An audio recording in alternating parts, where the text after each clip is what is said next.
અમરેલી ખાંભા તુલસીશ્યામ રેન્જના રબારિકા ગામે સિંહે વૃદ્ધ પર હુમલાનો પ્રયાસ કર્યો। રબારિકા ગામે વૃદ્ધ પોતાના ઘરે બ્લેન્કેટ ઓઢીને સૂતા હતા। બ્લેન્કેટ ઓઢીને સૂતેલા રવજીભાઈ સંજલિયા નામના વૃદ્ધ પર હુમલાનો પ્રયાસ। સિંહે બ્લેન્કેટ પર મોઢું માર્યું, પરંતુ માણસ હોવાનું લાગતા સિંહ જતો રહ્યો। વૃદ્ધને માથાના ભાગે સામાન્ય ઈજા થતાં સારવાર ઉના હોસ્પિટલ ખસેડાયા। સિંહના હુમલા બાદ વન વિભાગ રબારિકા ગામે પહોંચ્યું, તપાસ હાથ ધરી। અહેવાલ જતીન પરમાર। અમારું ગામ રબારિકા, તાલુકો ખાંભા અને રવજીભાઈ ઝવેરભાઈ સેંજલિયા એ ઘરે હું એનો દીકરો બોલું છું।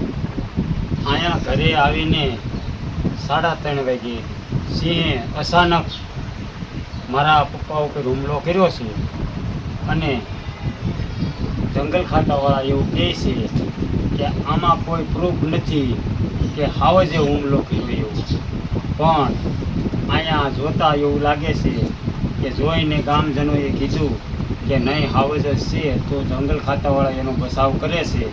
અને જંગલ ખાતાવાળાને એવું જણાવવા માગું છું કે આ હિંસક પ્રાણીનો, આ માનવભક્ષી પ્રાણીનો એ પાંજરે પૂરી અને સહી સલામત જગ્યાએ મૂકે।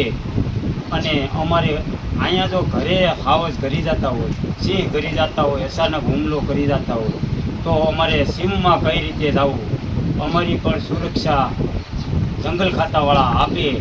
અને કદાચને આમાં કાંઈ ન થયું, આતાને ઈજા તો થઈ છે, પણ હવે દવાખાને જઈએ છીએ, પછી આમાં વાડીએ જતા કોઈ જંગલ ખાતાવાળું સુરક્ષા આપે એવી જંગલ ખાતાવાળા પાસે આપણે માગણી કરીએ, એવો અમારો આમ હેતુ છે કે જંગલ ખાતાવાળા થોડીક અમને મદદ કરે અને સહાય કરે કે ભાઈ સિંહ તમને રંજાડશે નહીં અને જંગલ ખાતું આવા હિંસક પ્રાણીને પાંજરે પૂરી અને એની રીતે સલામત સ્થળે મૂકે।